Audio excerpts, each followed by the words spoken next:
by the military-industrial complex.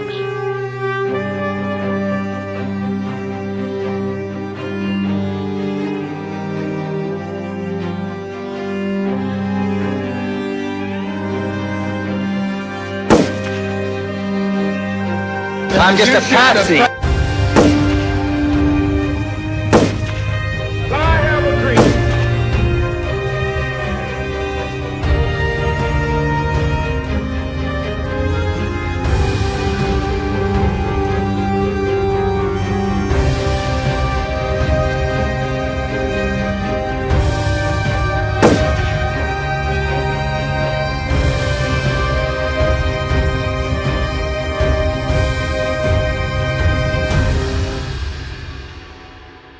I said this once or twice, but it bears repeating.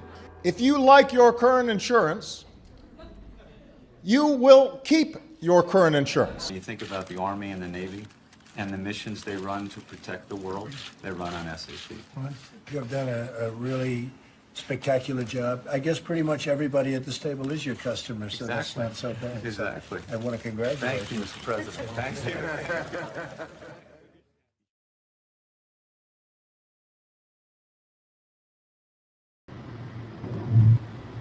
And we're here with George. You're driving.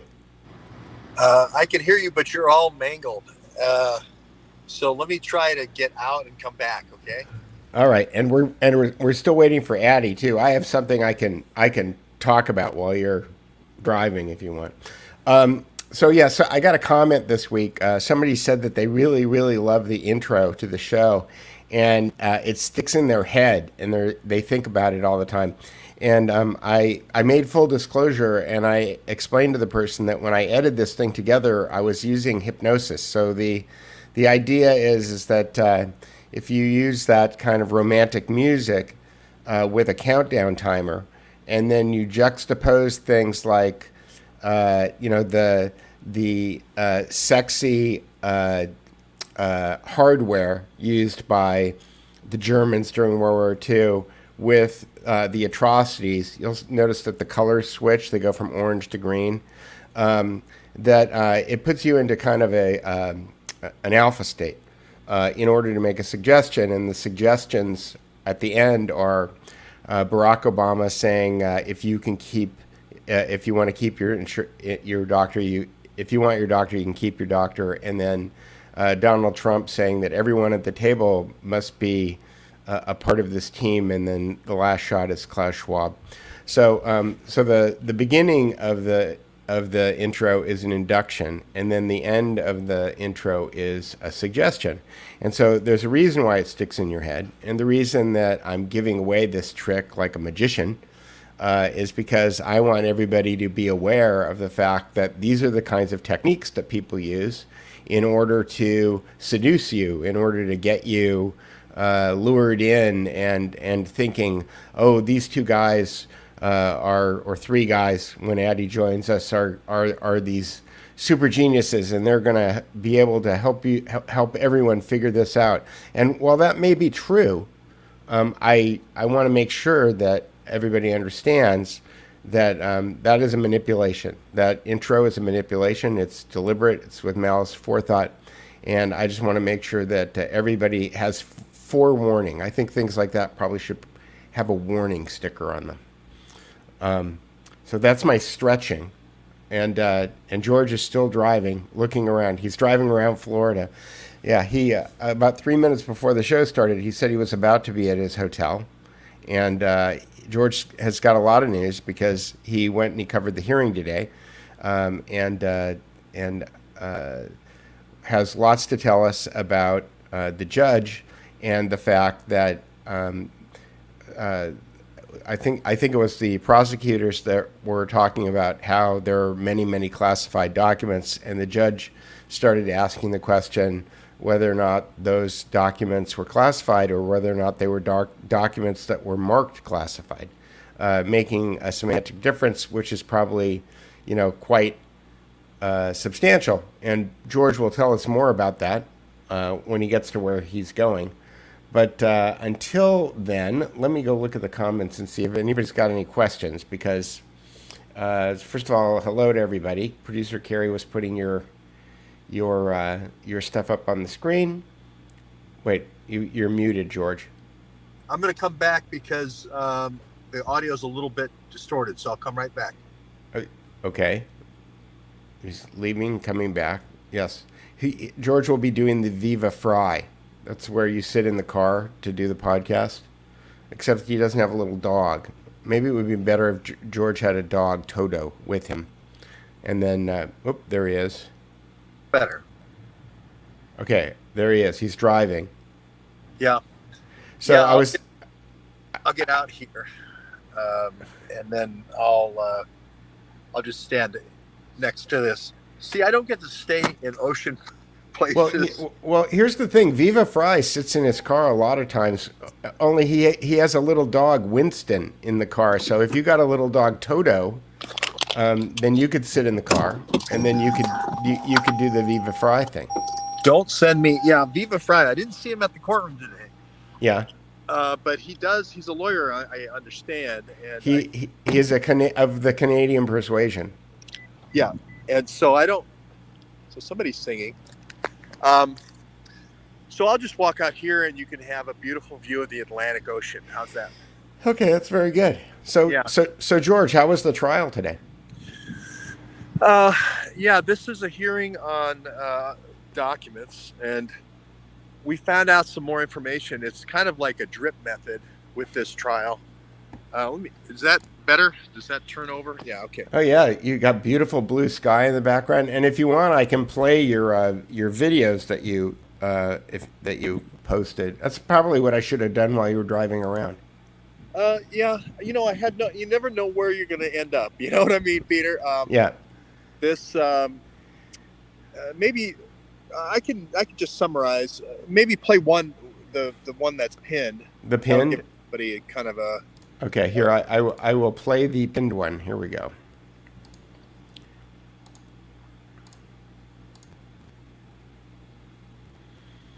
And I will make this max.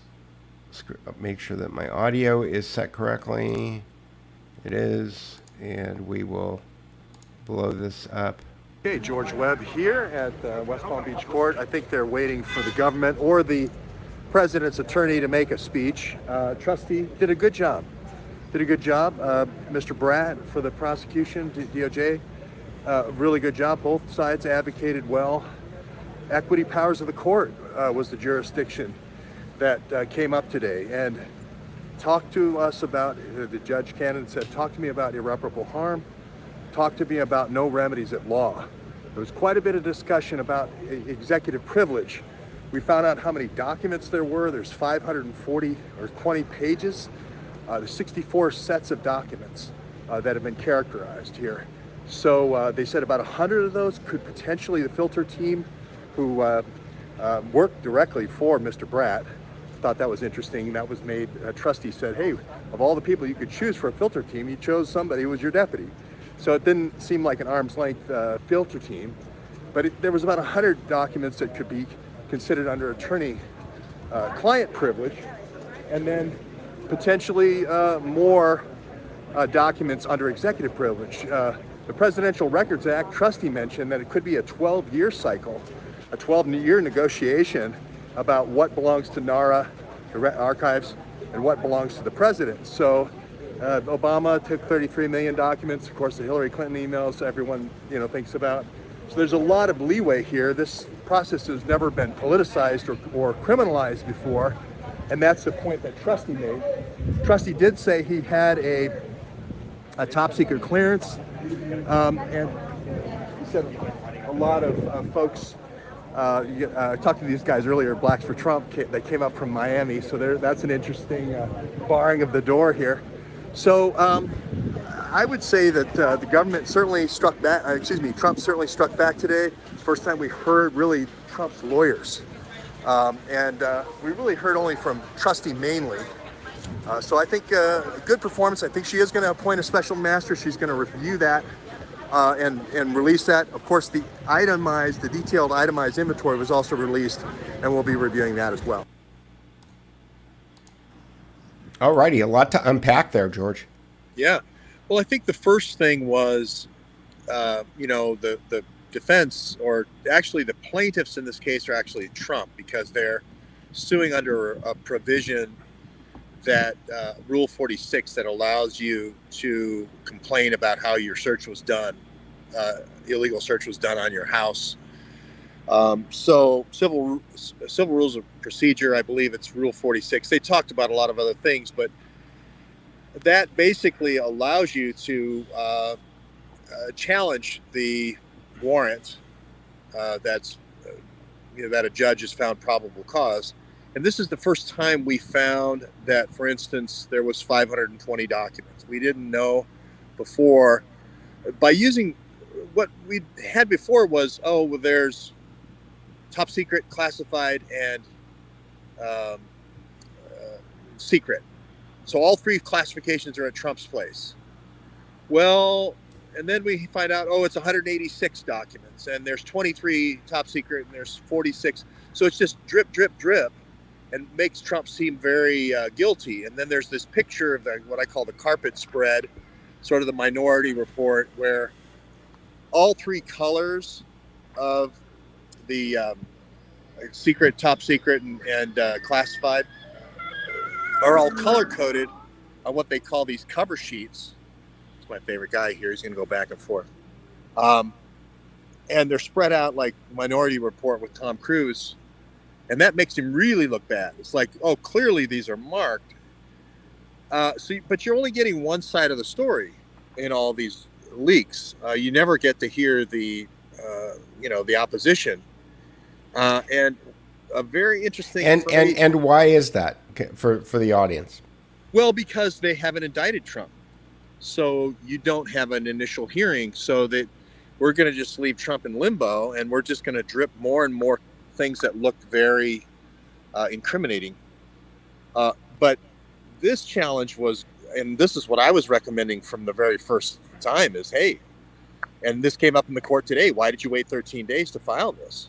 And the very first day I was saying, hey, you got to get in there and tear this thing apart. You got to say this most extraordinary thing in history of a raid like this on a former president, extraordinary measures here. And it's interesting that 5 years ago, Alex Farmer Jones, the lawyer consultant, he gave me this big lecture over and over again about what he calls the equity powers of the court, meaning that the laws don't cover everything. There's a lot of case law out there, but this is, again, a totally anomalous, what they call it, extraordinary, never before happened. There's never been this kind of search and seizure on a president before, out of office. In office, yes, with Richard Nixon, a couple of other cases like that. But this is really extraordinary, so that if there isn't a law, you can appeal to what's called the equity court, which is the judge's, a basic evaluation of right and wrong, of equity. And you can say, there's a couple of different appeals that you could say, hey, if we wait for the fullness of time for them to go through the normal process, I'll be irreparably harmed. Right. It would be like, they're starting to chop down every tree in my yard over here, and I'm trying to get them to stop. And if I go through the law courts, for a year, all my trees will be gone by the time. So we need to stop this, with an emergency injunction. Well, the same thing here is, if we let this prosecution do this leaking over and over, in the court of public opinion, I'll be ruined by the time I get around to actually being indicted, if I'm indicted at all. Did the judge have any comment about the leak on Twitter? Because that seems extraordinary in and of itself, and I would think that it prejudices a lot of things. Well, the way the government got around that is they actually put that in their filing, which is totally salacious and unnecessary. So that made it public knowledge when they did their response to the document. But it's totally salacious. It was just basically a press release. As a matter of fact, Trustee, Trump's lawyer, made specific mention of that. Said this is totally just for the press, that they put these pictures of all the color-coded secret documents in here. Right. Again, prejudicing, and she kept using this phrase over and over, which is documents that are marked classified. The judge. The judge versus classified documents. Classified documents assumes that the filter team that went through them made the appropriate call on whether they were classified or not, and then could have put them in folders with cover sheets, color-coded cover sheets. Well, when you add to the fact that, again, So they might. So just to kind of puzzle this out, the variety of scenarios might be something like there were documents that had been classified that were declassified that were no longer kept in folders or cover sheets that said that they were classified. Then they were assessed by the filter team to be classified, even though Trump claims that he had declassified them, and then they got put back into folders, put down on the floor, and then somebody took a picture to make it, to create, as George Webb would say, a school play. Yeah. Yeah. That's exactly right. I mean, it's sort of like when when they do a raid and they lay out the grenade launchers and the machine guns of the drug dealer, they lay everything out and make them look guilty as sin. When you see those pictures, you assume that those things were in the raid. If somebody then later told you, no, we went next door to a, Army, base, and we got all that stuff, and we put it in the picture. But man, didn't we make that guy look bad? That drug dealer look bad. Right. And boy, didn't we prejudice the jury so that anybody who shows up in court, it's going to be on a jury, has that picture in the back of their head.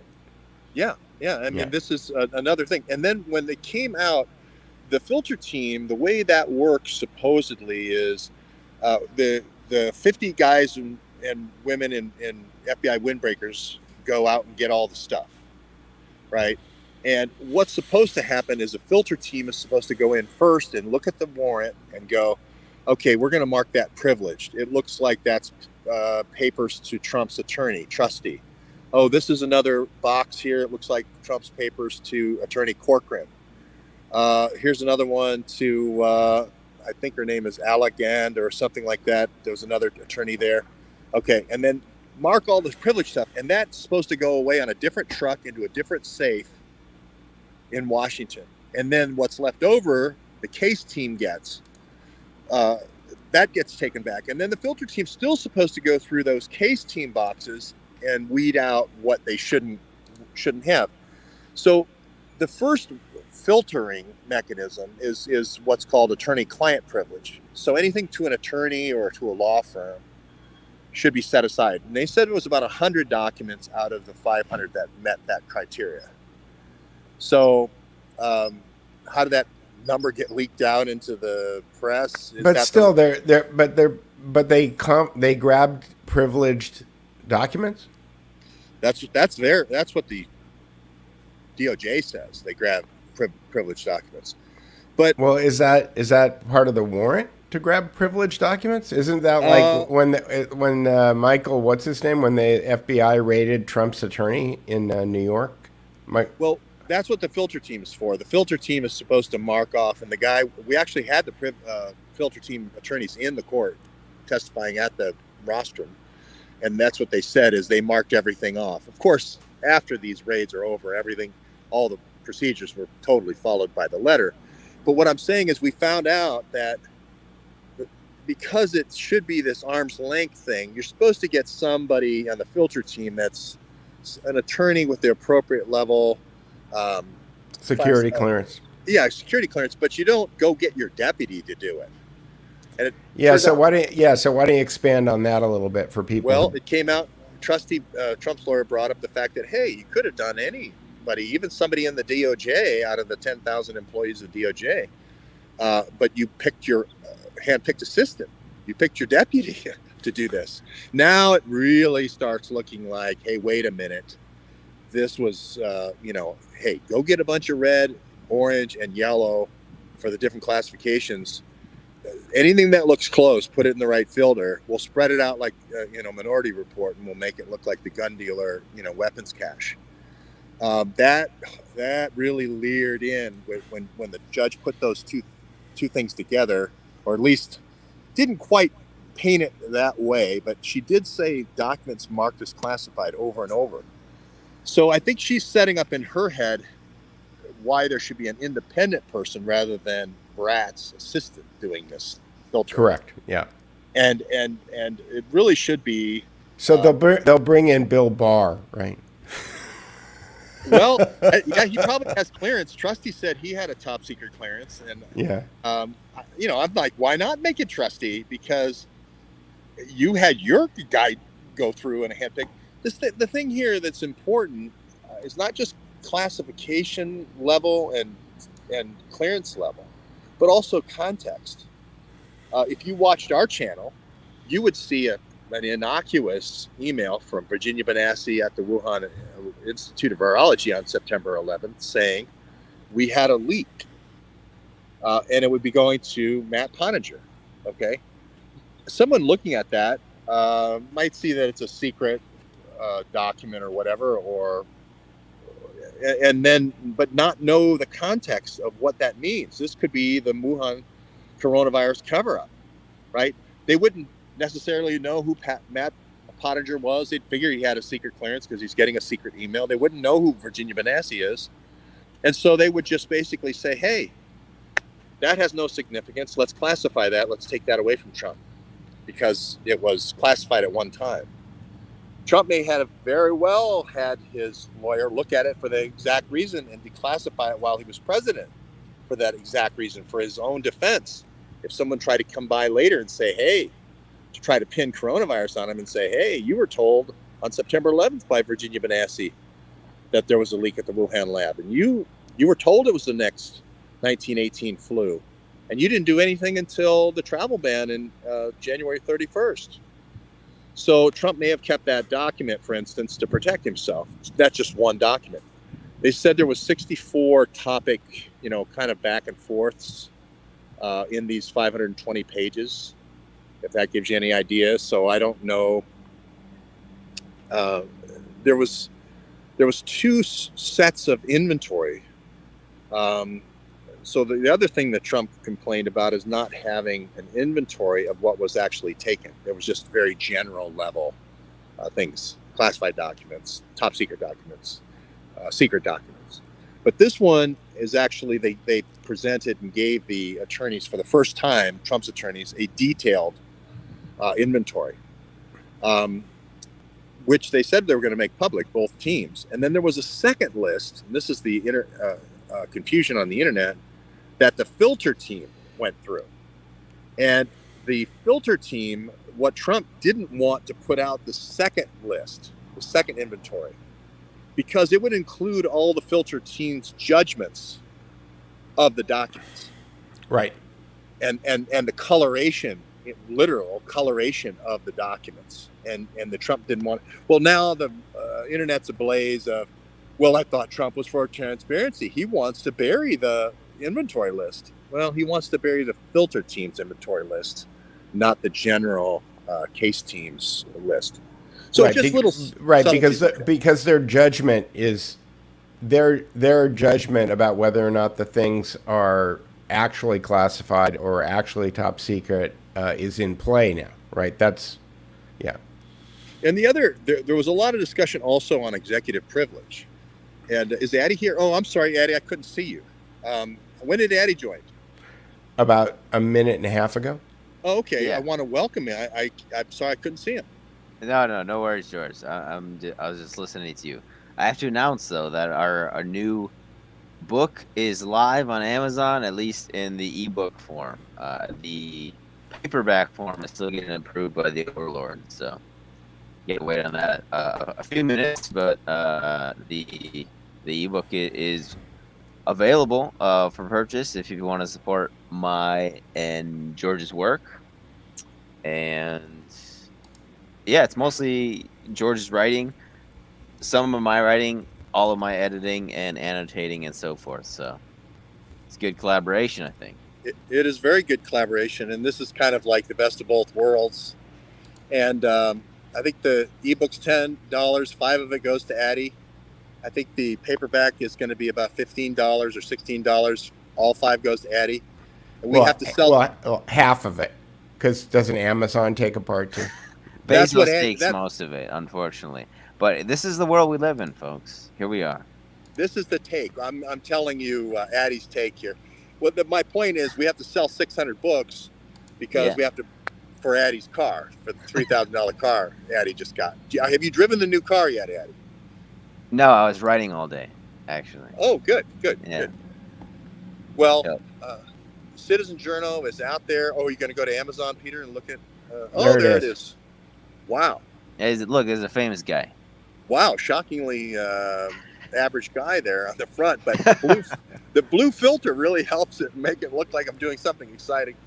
But yeah, well, there you go, Addie Ads. Congratulations. Yep, and it's the first in a series, a line of books that will be forthcoming, and will be featured on the Duke Report in the future as well. So. Yeah, 42 of these are coming, all updated. They've all been updated. I think it came out to 177 pages for me, and I think I asked you to add some content. It came out another 15 pages for you, additional content, as well as all the table of contents and index and so forth. So I was able to trim it down. It's pretty trim, but yeah, it was about 80-20, in terms of content and writing. And then of course I handled all the boring stuff like editing and all that, cleaning it up. So that stuff I could never get around to. So ready, shoot, aim, George Webb. Yeah, there you go. But we're tightening up. It's probably a good process because I got a lot of feedback, over the last 2 years on all the books. So. And we got bibliography and footnotes. I like the footnotes because then you can look at the citation when you read the sentence, as opposed to having to go and flip pages. So which was always Peter Duke's big criticism. So good on you.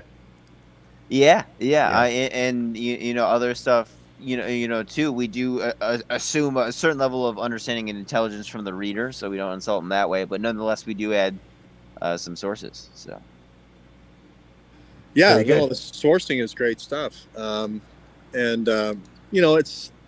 it's a great thing. This is a story about, you're going to see, I take 3 of my most important stories and kind of you're kind of on my shoulder, walking along with the journalist who has to think about how to tell the story and write the story. There's a little Peter Duke in here about how to. There's a lot of Peter Duke in there. There's a lot of Peter Duke in here about how to structure. I would say so.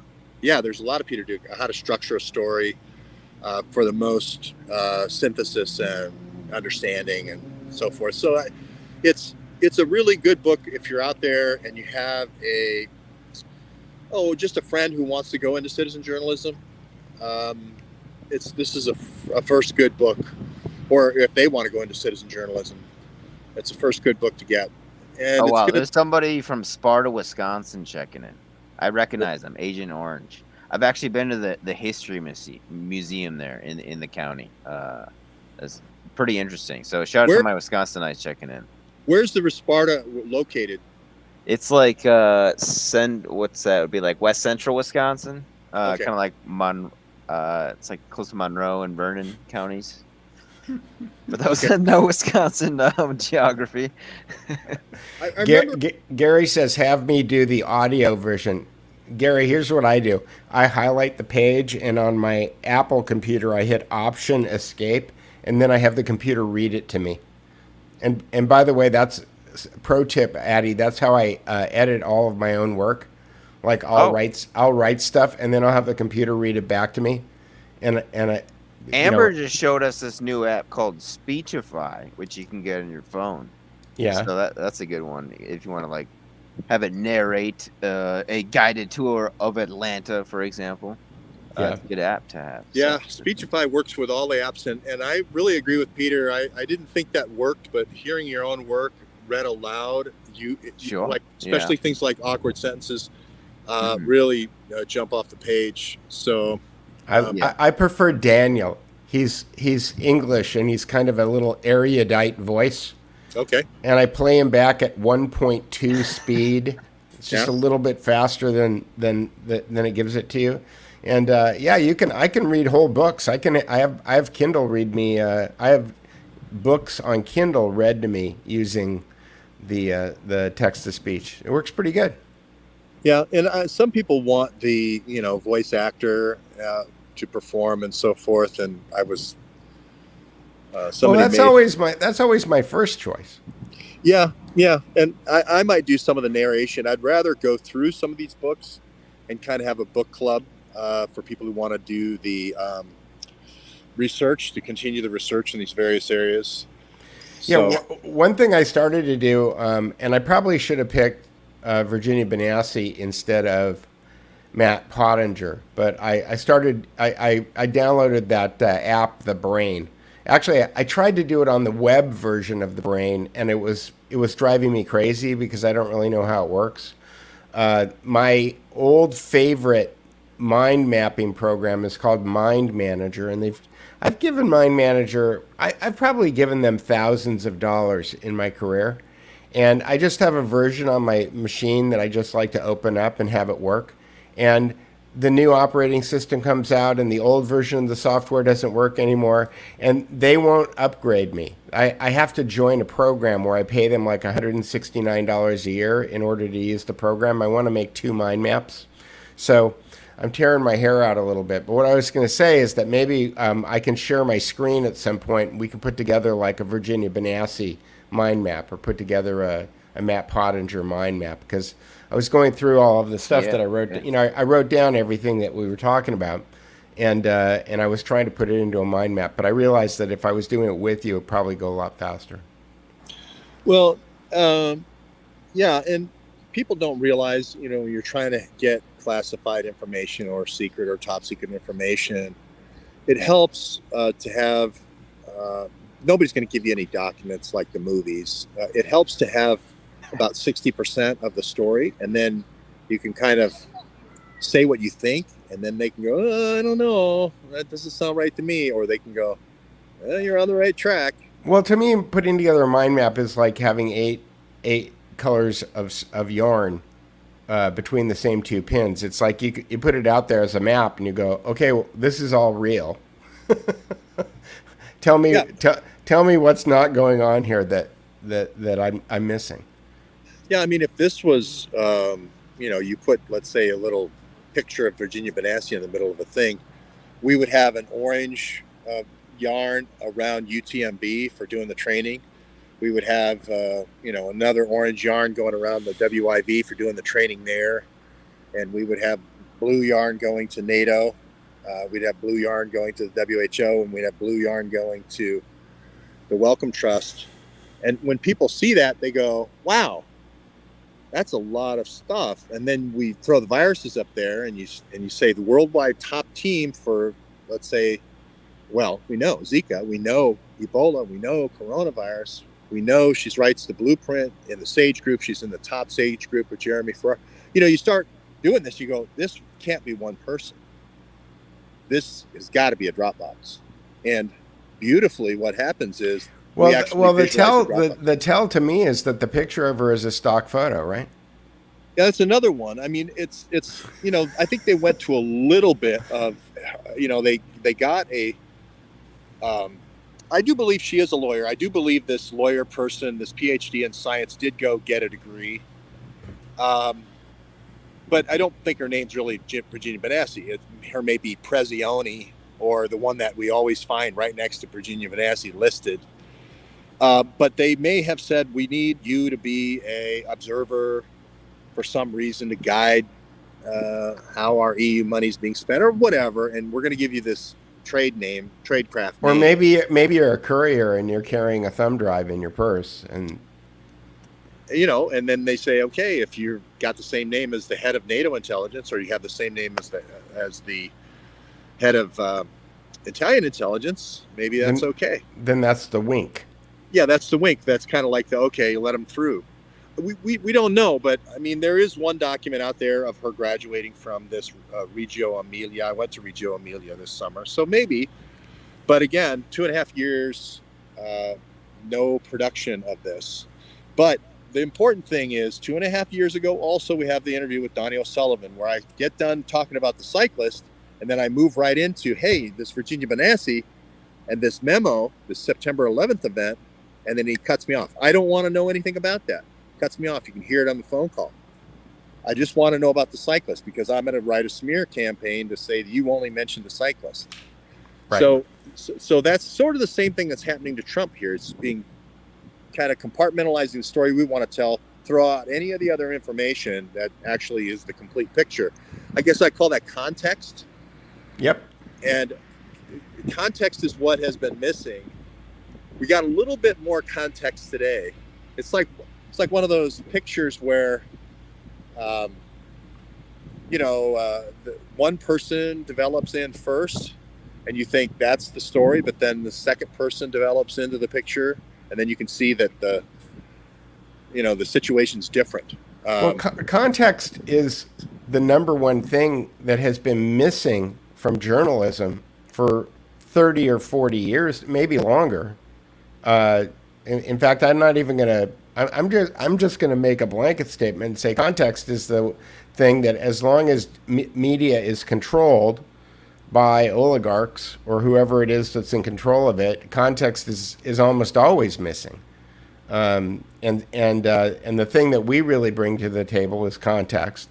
There was a slogan in the early days of the internet that content was king. I don't know if you remember that, George, but I always used to say Sumner Redstone, content is king. Content is king, but I used to say context is queen, and we all know who makes the decisions. I like that, Peter. That's very good. Boy, Sumner's turning over in his grave right now. At least until she's blundered, Oh, it's true. Addie's quite the queen user in the chess games. So. Oh no! I love keeping the queenie around. She's the most powerful. So you want her to stick around. But right, and context is queen. Yeah. No, I agree with that. Because if you, for instance, I had a lawyer sitting next to me saying, "Well, the documents were found in the desk." Well, how do you know the documents were found in the desk? Because I heard it on CNN. Well, MSNBC said the same thing. Now, I don't know if in the filing, the response filing, if that's what was said, but they added this idea that there was just this storage cabinet in their first filing and their first releases. In the second set of releases, they owned up to the fact that they also searched Trump's office. They call it Office 45 or Office of the 45. Well, that is a little bit of a loose, right? They had a very tight warrant scope, which wasn't a general warrant at all. It was very specific. These 15 boxes in this storage room.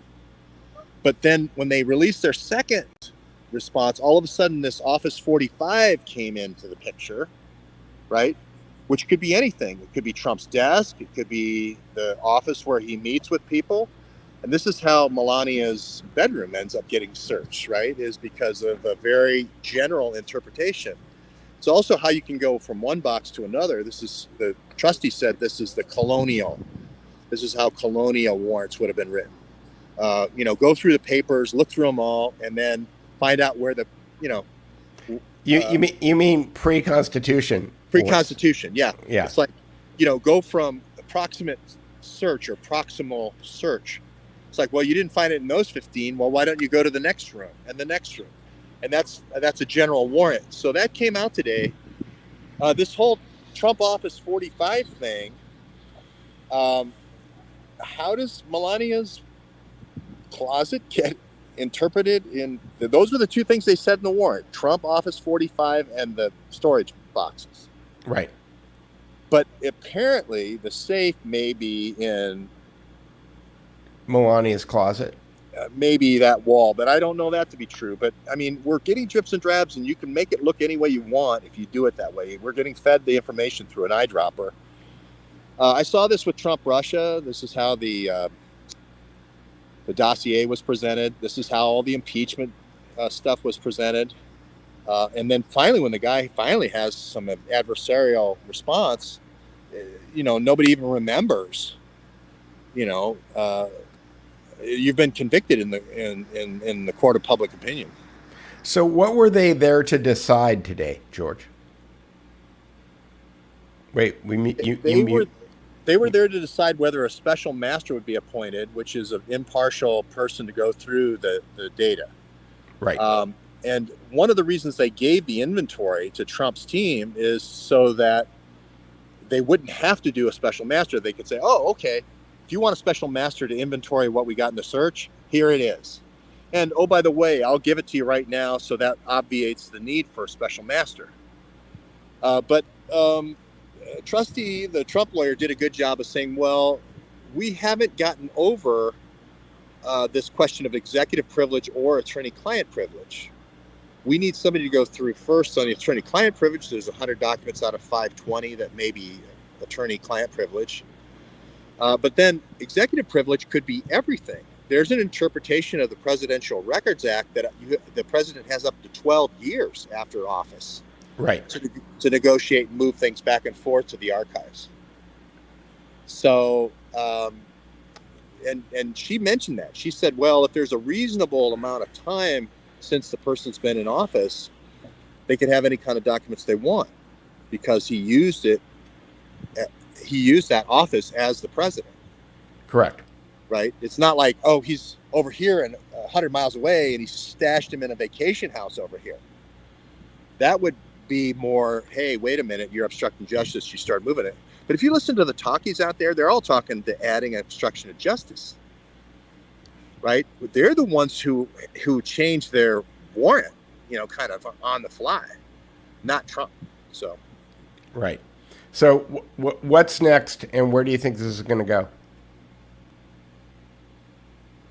She didn't rule on this today. She's going to rule in writing on where this is going to go. And I do think a special master will be appointed. I do think they'll go through privileged and executive privilege. If you're a judge and you're doing a case, this is the first and only case, anomalous case, where a president's being searched. You're setting precedent for the rest of our republic's history. What is the last name of this judge, George? Cannon. Yeah. Cannon. She lives close.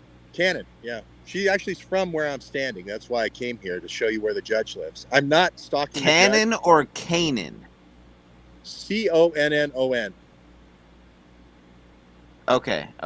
I'm not stalking the judge at all. I don't know where the judge lives here in this town, but I know she lives here. So I came here because you're not even showing the town. You're showing water. Right. As a matter of curiosity, of what persuasion would you say Miss Canaan is, if you had to guess? She's female. Yeah. She's that's taking a big risk in 2022, George. Yeah, I know. You're so dangerous, George Webb. Yeah. She seemed as a white Caucasian mostly. She seemed young, I'll be honest. She seemed very young. So she was browbeat a lot by the brat from the DOJ. This is how it works. You have to do this. You can't do that. That kind of thing. So I don't know if that's going to play well. If I was in her shoes, why not? Why not have a special master go through and make an opinion about every piece of evidence? Why hurry this at all and make a wrong decision that's going to get overturned? So I think what'll happen is Trump, in his communications, will start leaking his side of what he wants to leak. Like he already leaked the Melania getting, bedroom being ransacked. He already leaked the safe. But he hasn't leaked Virginia Benassi. Well, and he hasn't leaked any of the documents. One of the things that you said was he just got him. He Yeah. just got him a couple hours ago. His team just got him. This is another thing that. So he has copies of all of the things Yes. they seized? He just got it today.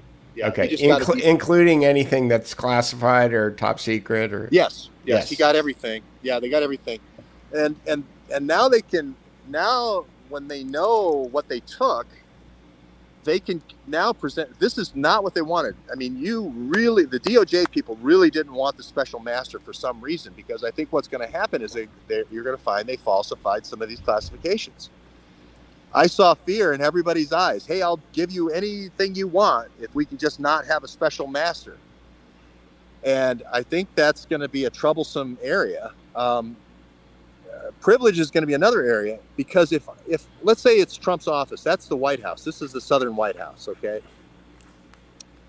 And I have to go to Tampa to interview this guy about von Willenbrown factor, so that's why I didn't stay in Mar-a-Lago. But that's could be considered, the whole office could be considered executive privilege, because that's where I meet with my lawyers, right? So anything in that office is by definition executive privilege. Right. Right. I didn't hear that come up today in argument, but I think that's coming. It's like, hey, this is like going into the Oval Office. This isn't like going to... Well, we know that people went into the Oval Office and took things off his desk, and then they wrote articles about it in the New York Times, right? Fiona Hill felt like that was her duty as a British citizen to come to the United States and start messing with the desk of the president. So, I mean, she said that was really important, so I'm going to just go ahead and say that's okay. But yeah, Fiona Hill. And there's another one where I'm not going to say exactly 100% woman, but she appears to be. Yes. Yes, she appears to be. She appears to be. Yeah. So there You you were have in it. court today, George, and did you? How was the security process? And do you have to wear masks and all that? That's interesting that you mentioned that one too, because Reinhardt said masks, and they're a mask court, and you can't bring your cell phones in if you're a civilian, not press, not on their press list. But first thing she said is masks are optional. When she was giving everybody their instructions about. But you had to check your cell Well, phone. George, I think that you need to have a credential. Yeah, You know? It turns out it's $170 a year for just this court, and you got to file at the beginning of the year. It's one of those insiders games. Again, you could say that it was funny because there was no independent journalists. Again, because of that reason. I sat with CNN, 5 people from CNN, ABC was in front of me, NBC. The usual suspects. We did that show, The Usual Suspects. The Usual Suspects got we tweeted about it. The show got marked as not for children under 18 years old. And I'm wondering why that, and it's funny because this video goes out on 2 channels. It goes out on the Duke Report and it goes out on the Reality OS. On the Reality OS, it got struck. On the Duke Report, it didn't get struck. So it's interesting. I wonder if it's the Kennedy headshot, because Tracy and I had problems with the Kennedy headshot before.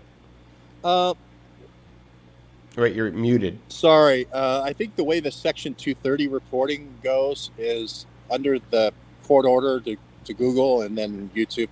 They have to have a mechanism for people to report. We can't hear you, George. But speaking of Section 230, the YouTube video wherein 60 Minutes features Mr. George Webb is cited in the bibliography of Citizen Journal Public Intelligence, which released today on ebook and paperback pending the overlords at Amazon. So let it be there. Is there a clip of George Webb on 60 Minutes somewhere on the internet? It's very quick, but they show me for like 1 second. They don't want you to see armed diplomatic security services.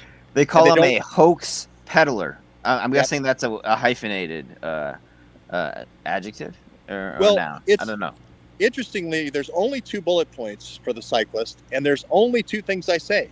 And the third there's the first one has those 2 bullet points. The second one has the third thing listed as patient 0.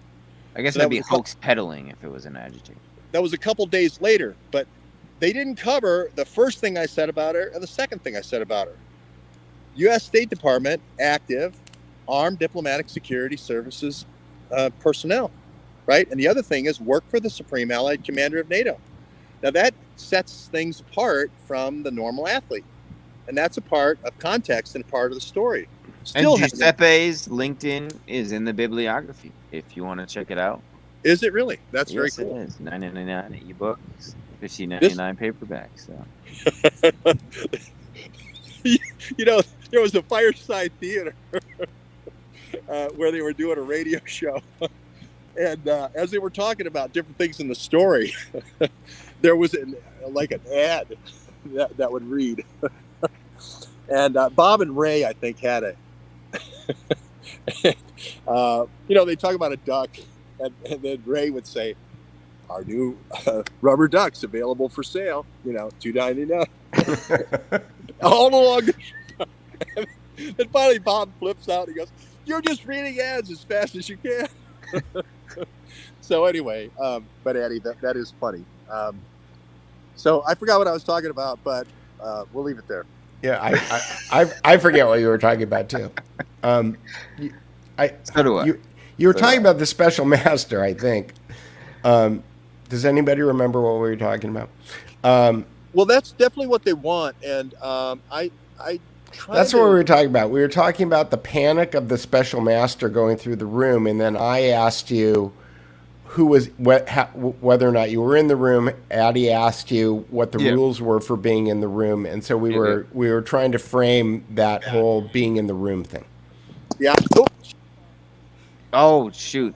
You got taken out. You got taken out. Let's hope Peter, not. We gotta go to the funeral next weekend. No. Let's not even joke. We'll wait for George to come back. Oh, there he is. Here we go. Was pushed. I just got pushed. Addie was already planning your funeral, George. It's not good. Running by, hit my arm and jostled my phone. It's like, what is these FBI guys are getting worse and worse. Right. But anyway, sorry if I can't hear me. Well, I might be in California soon, Peter. So let that me know. I was going to mention that. Well, how are you going to get to California? How are you getting to California? By plane. Well done. Yeah, I think so. Yeah.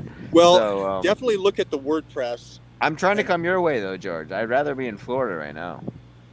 We need to WordPressify and put some templates in. I've been getting some great templates from a guy in Australia, but I just don't know how to do it. And if you want to get some great, I do, and I have a comfier sofa now. We could put it on the screen, and you could sit there, and I could show you how to do it. We could even live stream it while you were teaching you how to do it. Great. They went to a lot of trouble. I think it's the helium template. So anyway, I don't know who this special master is going to be. Harry the Greek had a story that Kazowitz, who's an attorney in West Palm Beach, who has represented Trump for 25 years, something like that. Is that an Italian attorney? Yes, he's Italian. Or maybe a country close to there had these people for a while that got murdered. Anyway, Kazowitz downtown. I filmed his office, 200 Banyan Street downtown, big office building, and his two latest new clients, believe it or not, Kolomoisky and Mordecai Korf. Two people. Kolomoisky's Italian too, right? Correct. Okay. Who have been named? Lots of Italians here, guys. Oh my goodness, it's like The Godfather or something. So Kolomoisky, it's some kind of mafia. I don't think it's the Italian mafia, but anyway, but it's definitely Ukrainian. So because Kazowitz brought in so many of these Ukrainian mobsters into South Florida. So I don't know if that story is true or not, but it is interesting that that there is a case about a special filter being sufficient in the Kazowitz-Korf case, which would supersede the law that Trump's team quoted, which was the U.S. versus Stewart case. So isn't it interesting that 2 years... I don't know if I understand what you're saying. Okay, so current case law is, tell me the case where you say, this means I need to appoint a special master. Mm-hmm. And Trump says, well, it's the U.S. versus Stewart in the Supreme Court. Lynn Stewart was the lawyer for the Blind Sheik. The Blind Sheik was the mastermind for the first attacks on the WTC in 1993, the bombing. And after he went to jail for that, Lynn Stewart was passing information, which is against the law, back and forth to other Al-Qaeda guys on the outside, so he could continue to run the terror network. And that's not good. So they raided her office and got a whole bunch of stuff. And they did the same thing. We'll have a filter team, my deputy, and then I'll be run the case, the DOJ. And Lynn Stewart said, wait a minute, that's all attorney-client privilege, and you have to appoint a special master. And the judge ruled that, yes, you do have to have a special master. So that's the precedent in favor of Trump, putting in the special master. 2 years later, right, this is what Harry the Greek is saying, maybe after that, but he's saying there's a case with Kolomoisky and Mordecai Korf, two Ukrainian non-Italian mafia members. They're Italian. In Miami and Cleveland, Ohio. And they had a similar case, and they ruled that they could get away with just a filter team, and they didn't need to have a special master. And it's interesting that Kasowitz is a lawyer for both of them, for both Trump and for Kolomoisky and Korf. I know there's a lot of cases. So it sounds like he's a specialist in that particular argument. Yeah. He could say, hey, I did this before. Kolomoisky and Korf, I did this before. I can do this. I have the security clearance, etc.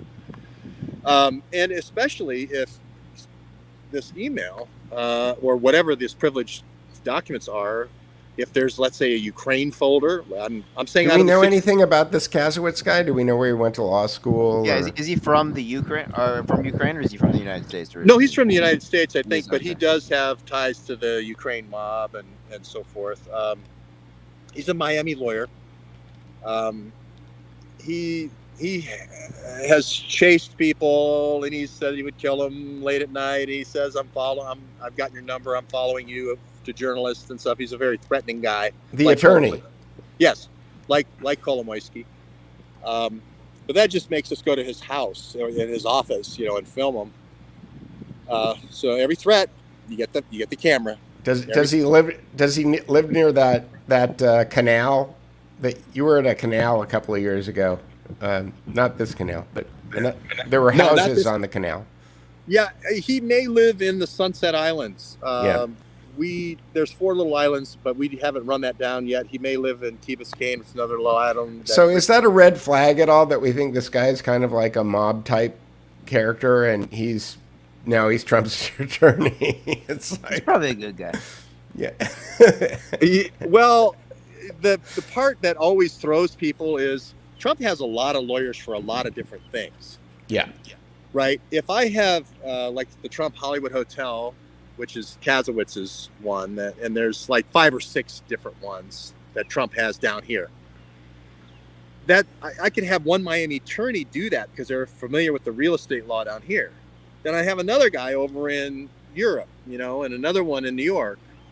So everybody thinks, oh, this person like Michael Cohen is always walking around with Trump every minute, recording everything he says. Right.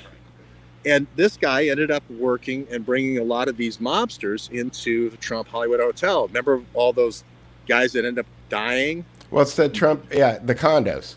Yeah. Yeah. They weren't they money laundering by buying condos? Yes. Didn't Paul Manafort have something to do with that? He was in making introductions or something. Yes. Well, more than that. But they used this EB-5 visa to launder money. And people are washing up on the beach. They did that all over the country. That was big in North Carolina, I know. The EB-5 stuff. No, EB-5s are all over. But I'm just saying in Miami was the word. Jared Beck told me, he said EB-5's the most misused thing here in Miami. That's half my cases are EB-5. But anyway, I'm not far from where Paul Manafort lives. He also lives in West Palm Beach. And he's got a place up here. I don't want to say where. But anyway. So a lot of these cases kind of intermingle. So I need to find out more about Kasowitz. I don't really know enough about him. Very interesting. Very, very interesting. Speaking of kind of gangster stories, I went to a screening last night of My Son Hunter. Oh, nice. Yeah. How was that? It was interesting. It was not exactly what I expected. It's kind of a comedy. If you can make jokes about, kind of like we make jokes on this channel, about Italians and stuff. It's like, there's a lot of jokes and then there's a lot of facts. But I thought that the guy who played Joe Biden, even though he doesn't really look like Joe Biden, I laughed out loud 5 or 6 times. I think I embarrassed myself at how hard I was laughing in the movie. So it's interesting. There's a lot of I would say hookers in it. I would say there's a hooker in practically every scene in the movie. Sometimes multiple hookers. There's lots of drug abuse.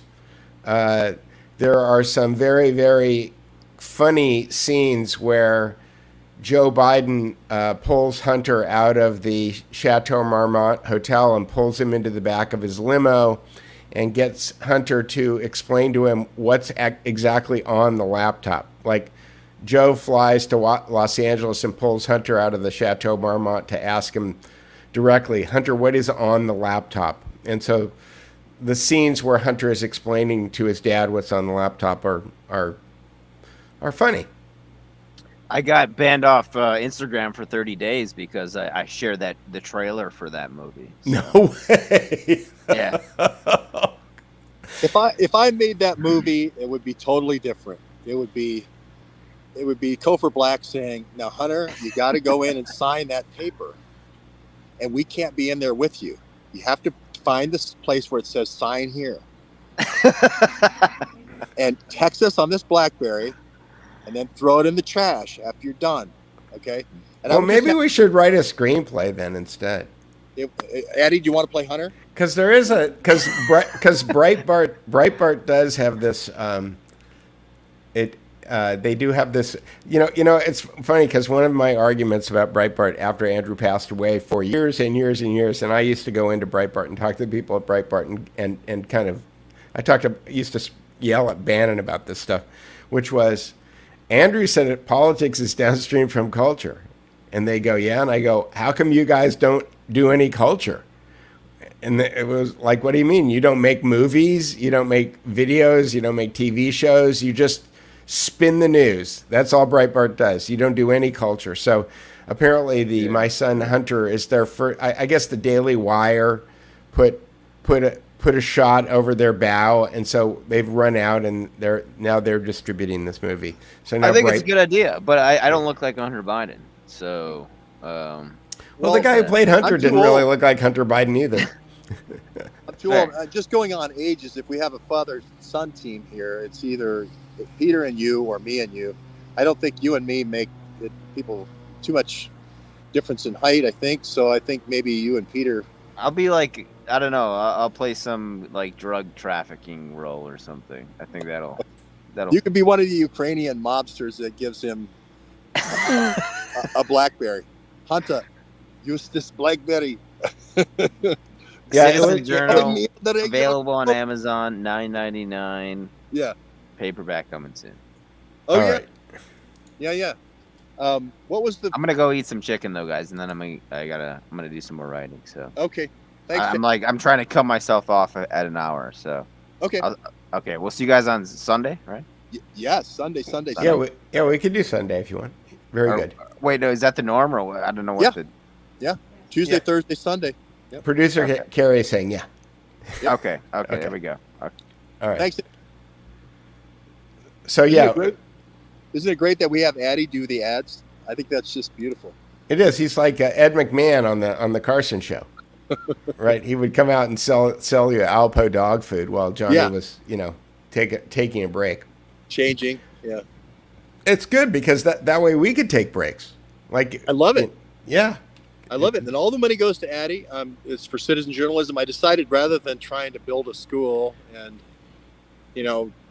try to do 10 people at once, which is really expensive, even though it was fun printing all those books, $47,000 in revenue and all that given to Neighborhood News. You end up just with a lot of personalities, and you wake up one day and somebody takes the server and all the drives, and then they're out of business. They can't print anything. And now everybody who works so hard is, it's kind of up the river. So I'm just going to go one person, and Eddie I spent 2 days with him in the car. We did the Tommy Boy thing. He worked solid for 48 hours on this thing. more than that since I've been gone, and I've obviously put a lot of time into this, and it's going to be a great book. Well, very good. Yeah, looking forward to it, George. Yeah, and Peter, is there a new T-shirt in the offing, or is? I don't know if there's a new T-shirt, but we've been selling T-shirts. A few people bought me quite a few coffees this week, and so good. Big thank you. I am talking to a developer tonight in a couple of hours about making some improvements to the Duke Report. I don't know how much that's going to cost yet, but I'm going to get a number from him, and then I'm going to try to raise enough money in order to make improvements. I mean, what I'd like to do is I'd like to make it so that whatever the most recent stories are bubble up to the top automatically. I want to categorize the stories a little bit better as far as what type of journalism people have. There is a library, a code library that I want to use that will allow us to kind of resort the Duke Report based on what you're really interested in. And also make it more better on mobile phones. So I've got a few different ideas for things that I want to do. So I'm going to kind of do a full dump with a developer today, and then find out what it's going to take to upgrade the Duke Report.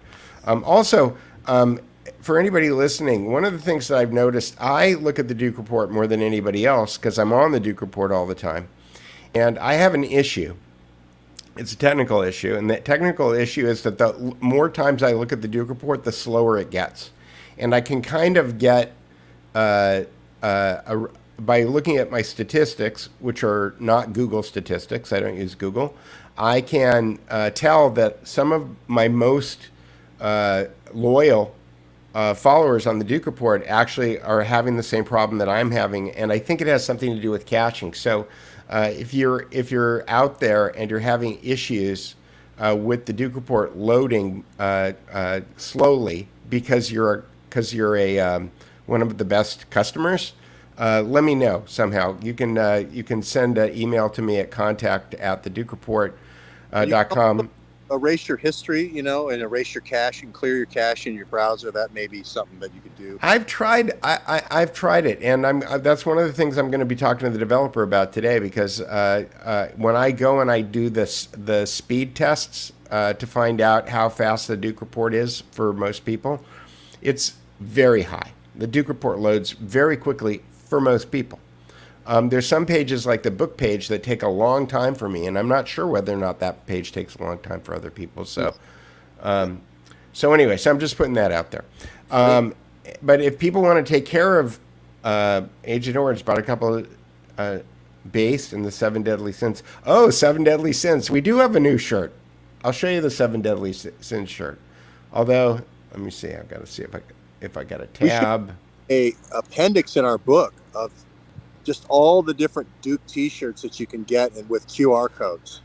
And it just bloop, just bloop. You just hit it, and then it automatically takes you to the right thing, and you can buy it. All right, here we go. This is a.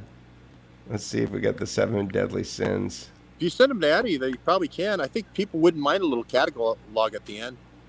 Okay, here we go. They're funny. Those T-shirts are funny. It's funny. I don't see 7 Deadly Sins on here. How odd. Next time. We'll find it next time.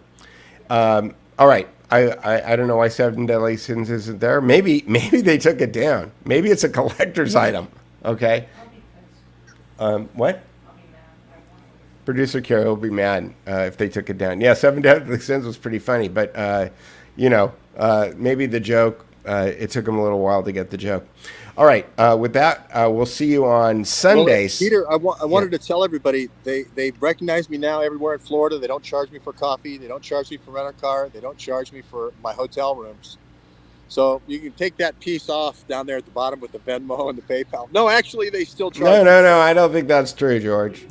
Yeah. So okay, there it is, right there. Okay, everybody. Yeah, George and I are doing the thing. Peter always forgets this, and You know where I am actually? We need to keep the lights on, right? I'm actually in a town which has the National Navy SEAL Museum, and the person that triggered me originally with the Hunter Biden BlackBerry was a guy named Matthew Gaunter, who worked for the DIA with this encryption of these BlackBerries. And didn't he have relatives also? Yeah, and he lived here, and this was they had a place in Virginia for the summer, but this was their winter place here at the Navy SEAL Museum, same town. So, every time you go, you hit another story. You say, hey, this is where he lives. Not too bad a life here, huh? I'm on a public pier. I'm Gary Hart here on a public pier, but right.